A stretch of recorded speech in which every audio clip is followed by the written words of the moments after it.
Why you always get sore but never grow? You've been training for months, every week, sometimes even twice a day. You look in the mirror and see exactly the same as 3 months ago.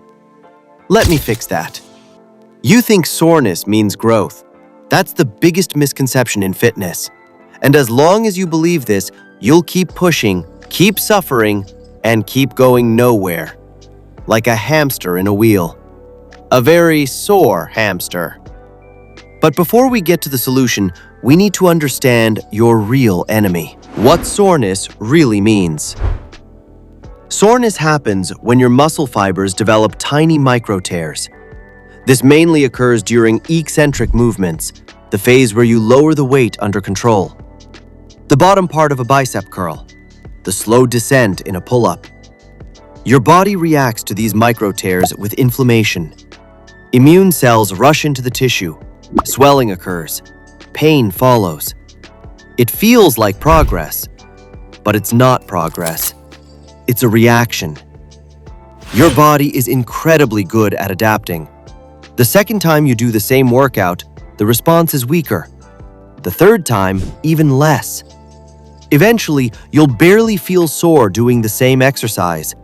And that's actually a good sign. Your body has adapted. It has become more efficient. But here's the problem. Most people think they now need to train harder.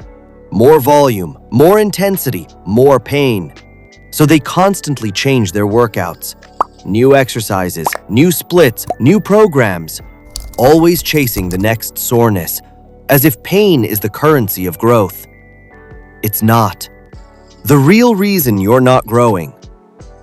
Muscle growth doesn't happen during training. It happens after, while you sleep, while you eat. While you sit on the couch wondering why your arms still look like spaghetti. Your body builds muscle during recovery, not under the barbell, and this is where your problem lies. You're not giving your body enough time to recover. You train before the repair process is complete. You're breaking down tissue that's still trying to rebuild. And then you wonder why nothing changes. It's like painting a wall halfway, then scraping the paint off, painting again, scraping it off again.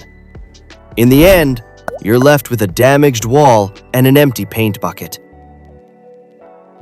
There are 3 main reasons why you're stuck in this trap. And I bet at least 2 of them apply to you. Reason 1, you don't sleep enough.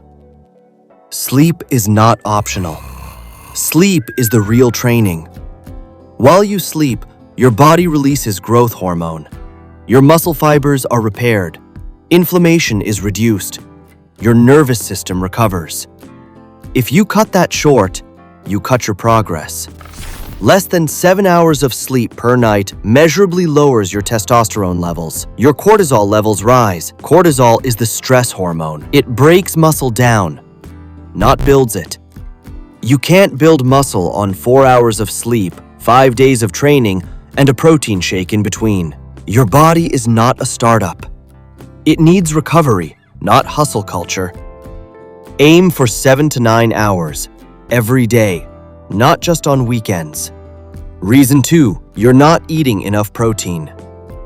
You train hard, you suffer, and then you eat 1 chicken breast and think that's enough. It's not.